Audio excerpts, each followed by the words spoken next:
Hello everyone, నేను mister faculty Shravan Kumar. Welcome to BC study circle. ఈరోజు మనం డిస్కస్ చేసినటువంటి టాపిక్ రామప్ప గుడి యొక్క ప్రత్యేకతలు.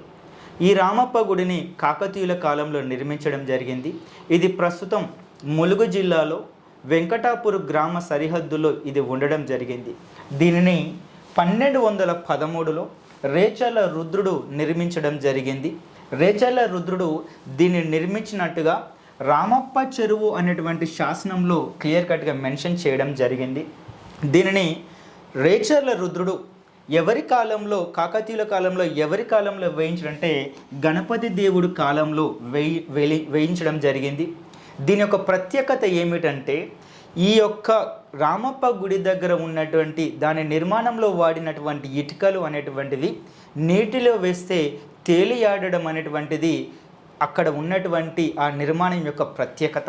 అదేవిధంగా దీనిని ఈ యొక్క రామప్ప గుడి పైన ఉన్నటువంటి నృత్య భంగిమలు ఏమవుతున్నాయో ఆ భంగిమలు అనేటువంటిది జయప సేనాని యొక్క నృత్య రత్నావళి అనేటువంటి గ్రంథములో స్త్రీల యొక్క భంగిమలని ఆ యొక్క గుడి పైన చెక్కించడం జరిగినది.